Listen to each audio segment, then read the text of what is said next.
कल सुबह हमें ये जानकारी मिली। रात में लगभग 2 बजे के आसपास जब हम उठे पेशाब करने के लिए तो हमने देखा कि हमारी भैंस जो है आराम से पड़ी हुई है, तो हमने कहा सो रही होंगी, लेकिन लौट कर आए तो भी कोई हरकत नहीं हुई। तो उन्होंने देखा कि वो कोई बीमारी नहीं थी। ऑटोमेटिक मतलब अचानक ऐसा हो गया। यस जी। तो तीनों की कंडीशन क्या थी? कोई भैंस इसमें प्रेग्नेंट थी या लग रही थी? प्रेग्नेंट थी, वो 8 महीने का बच्चा था। उसके कितना पेट दूध में दे रही होगी लगभग? वो कम से कम पहली में ही 10-12 लीटर देती थी। अच्छा। और दूसरा बेद की थी। अच्छा, दूसरा बेद। हाँ। दूसरी भैंस थी जो है बच्चा दे रखी थी, उधर पड़िया बांधी हुई है, और वो भी 1 महीना हुआ था। वो भी 8 लीटर। पशु चिकित्सा अधिकारी को सूचना दी, वो भी आए अपना जाँच वाँच करके, जो भी पोस्टमार्टम की प्रक्रिया थी वो अपना करके।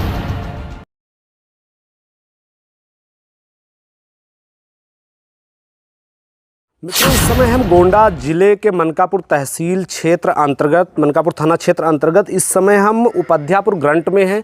और यहाँ कल सुबह एक बहुत बड़ा हादसा होता है कि इसमें इनकी 3 भैंस, जो इनका बेस कीमती था यानी घर की पूंजी थी, वो एक्सपायर कर जाते हैं और इस पूरे गांव में मातम छा जाता है।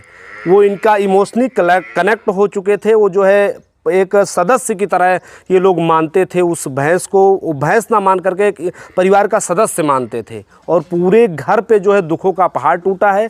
हमारे साथ मौजूद हैं जो कि यहीं पे वो भैंस खाते थे, पीते थे, यहीं पे इनको रखा जाता था। ये इनका नादा वगैरह है, आप लोग ये देख सकते हैं, और इनसे भी हम बातचीत करेंगे। उससे पहले ये दिखा दें, देखिए इतना ये लोग इनको मानते थे, खिलाते पिलाते थे कि इसमें अभी भी चारा जो है, तीनों ये नादे हैं, इसमें अभी भी चारा, खाने पीने की सारी सामग्री उपस्थित है। लेकिन दुखद बात तो यह है कि वो भैंस अब खाने के लिए शायद नहीं आ सकती, क्योंकि उनका तीनों का डेथ हो चुका है। इसे क्या कहा जा सकता है, दैवी आपदा कह दे, या इन लोगों के रियल में देखा जाए तो दिलों पे दुखों का पहाड़ टूट पड़ा है। भैया क्या नाम हुआ आपका? राकेश कुमार वर्मा। कब की ये घटना है और कैसे हुआ ये घटना? सर, परसों की रात, मतलब कल सुबह हमें ये जानकारी मिली। रात में लगभग 2 बजे के आसपास जब हम उठे पेशाब करने के लिए तो हमने देखा कि हमारी भैंस जो है आराम से पड़ी हुई है। तो हमने कहा सो रही होंगी, लेकिन लौट कर आए तो भी कोई हरकत नहीं हुई। तो उन्होंने देखा कि वो एक्सपायर कर चुकी थी। अच्छा, तो इसके पहले जैसे कहीं जहाँ से हमें जानकारी मिली, कई लोगों ने बताया कि वो पहले बीमार थी या कुछ ऐसा तो नहीं था? नहीं सर, कोई बीमारी नहीं थी। ऑटोमेटिक मतलब अचानक ऐसा हो गया। जी। तो तीनों की कंडीशन क्या थी? कोई भैंस इसमें प्रेग्नेंट थी या लग रही थी, क्या है पूरी? एक भैंस हमारी प्रेग्नेंट थी, वो 8 महीने का बच्चा था। उसके कितना दूध दे रही होगी लगभग? वो कम से कम पहली में ही 10-12 लीटर देती थी। अच्छा। और दूसरा बेद की थी। अच्छा, दूसरा बेद। हाँ। दूसरी भैंस थी जो है बच्चा दे रखी थी, उधर पड़िया बांधी हुई है, और वो भी 1 महीना हुआ था। वो भी 8 लीटर दूध देती थी। और तीसरी वाली 2 साल की थी। वो अब सीमेन लेने वाली थी। हाँ। थी।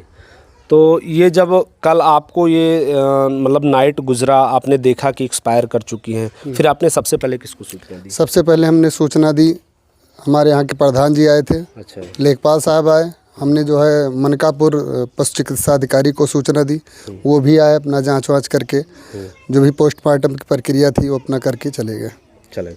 क्या आश्वासन दिया उन्होंने? आश्वासन दिया यही है सर कि अब ये पोस्टमार्टम के बाद ही क्लियर होगा कि क्या इसमें बात है। जो भी उन्होंने आशंका जताई, वो आशंका ये थी कि शायद किसी जहरीले जानवर ने इनको जो है काट लिया। मतलब ये स्पष्ट जो है पीएम के बाद ही हो पाया? जी सर। प्रशासन से क्या कुछ कहना चाहेंगे? प्रशासन सर यही कहना चाहेंगे कि सर इस प्रकार के जो भी हमारी जो है बहुत मजबूरी है हमारी, और बहुत सारी परेशानियां हमारे ऊपर आ चुकी हैं। इसके लिए जो भी हो सके प्रशासन हमारी मदद करे। क्या काम करते हैं आप? किसानी करते हैं सर। किसानी। कितना खेत वगैरह है? खेत सर ज़्यादा नहीं है, बस जीविका चलाने भर का है। रोजी रोटी चल रही है। अच्छा, मेन आढ़त ये भैंस ही रही होंगी? हाँ साहब, मेन आढ़त हमारी ये भैंस थी। हाँ। वो भी छिन गया? वो भी छिन गया सर। चाहेंगे प्रशासन से मदद हो जाए? जी साहब। मित्रों, इनका कहना है खेती भी उतनी नहीं है, बेचारे किसी प्रकार पशुपालन करके अपनी जीविका को चला रहे थे। 3 भैंस जो इनके कहीं ना कहीं जीविकोपार्जन के लिए एक जरिया था, वहाँ से दूध वगैरह शायद बिकते रहे होंगे। जी सर। जो पहली भैंस आप बता रहे 10 लीटर दूध था? हाँ, उसका पहले बिकता था। अभी इस समय ऊपर बच्चा देने वाली थी जो दूसरी थी, उसका भी हमारा रोज सुबह शाम दूध जाता था। कितना लीटर दूध, कितने का जो है आपको खर्च निकल जाता था दिन का? सर कम से कम 200 से आसपास हमारा ये अभी जो निकल रहा था ये निकल 6,000 रुपये पर मंथ 6,000 ये तो पर मंथ निकल रहा था। अगर दूसरी भैंस भी निकल जाती तो लगभग ये मान कर चलिए हमारा 20,000 का महीने का जो है निकल जाता। मित्रों, बहुत ही दुखद बात है, बहुत ही दुखद घटना, यानी देखा जाए तो पूरे गांव में मातम है। कहीं ना कहीं परिवार का एक सदस्य मानते थे लोग, जिस तरीके से आज ये घटना इनके ऊपर दुखों का पहाड़ टूटा है। और निवेदन प्रशासन से भी रहेगा, उसको संज्ञान लें। पीएम होने के बाद में इन लोगों को कुछ ना कुछ जो है उसके मुआवजे के रूप में, उसके सहयोग राशि के रूप में, एक देवी आपदा ही कहा जाए। जिस तरीके से डॉक्टर का ये आशंका है, अभी कुछ क्लियर नहीं हो पाया क्योंकि पीएम रिपोर्ट के बाद ही क्लियर होना है। डॉक्टर ने ये आशंका जताया है कि जहरीले किसी जो है जानवर ने इनको काट लिया या कुछ हुआ, जिसके कारण ये समस्या हुई है। आगे हम चलकर आपको दिखाना चाहेंगे।